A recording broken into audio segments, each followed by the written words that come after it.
అన్ని ఫ్రీ అని ఏం చెప్పలే గాలి వాళ్ళు బస్సు ఒక్కటే ఫ్రీ చూడు.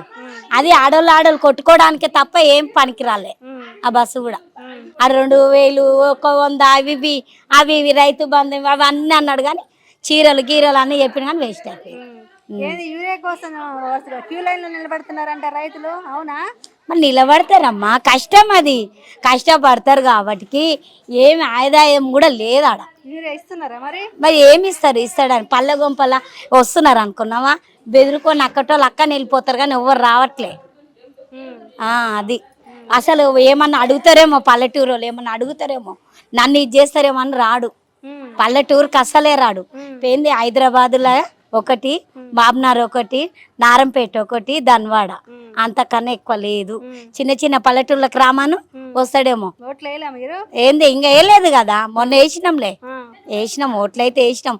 ఓట్లు వేస్తే కూడా రోడ్ వస్తుంది, అది వస్తుంది, ఇది వస్తుంది అని వేయించుకునే గెలిపించుకునే పాయే. ఏం అడుగుతాం మీరు అందరు కరెక్ట్ ఉన్నారా అని అడుగుతాడు. ఏం అడుగుతాం? ఇంకొకటి తెలుసా, మా ఊర్లో పక్కన గ్రామం బిజ్వారం గ్రామం అమ్మవారు ఉన్నది. దాని కూడా రోడ్డుకి వేల మంది వస్తారు, లక్షల మంది వస్తారు. ఆ గ్రామం కాడికి అసలు కాడికి ఆ రోడ్డుకి దీనికి ఏం సంబంధమే లేదు. ఇక్కడ పోవడానికే ఏమైనా గర్భిణీ ఉన్నోళ్ళకి కానీ జ్వరం వస్తే కానీ పోవడానికి రోడ్డు కూడా చక్కలేదు. అట్లనే వెళ్ళిపోవాలి, ఆ గుంతల మిట్టలు అట్లనే వెళ్ళిపోవాలి. సరే మరి ఎట్లా కేసీఆర్ పరిపాలన ఎట్లుండే, రేవంత్ రెడ్డి పరిపాలన ఎట్లుండే? కేసీఆర్ వచ్చినప్పుడు అంత సాయం ఉండే, ఉన్నది చెప్పాలి. ఈయన వచ్చినప్పుడు మొత్తం దోసక తినకం తప్ప పెట్టడం లేదు.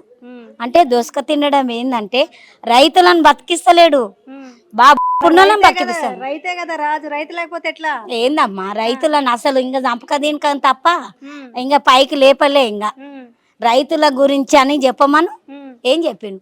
ఉన్నోడే పెట్టిండు కానీ లేనోడు పెట్టలే. రైతులకు అస్సలు పెట్టలే. రైతులు సగం ఆత్మహత్య చేసుకొని కూడా చచ్చిరి. ఎందుకు? అది 2 లక్షలు మాపైతే వాడిని కొంతమంది చేసిండు, కొంతమంది చేయలే. ఇంతవరకు చేయలేదు.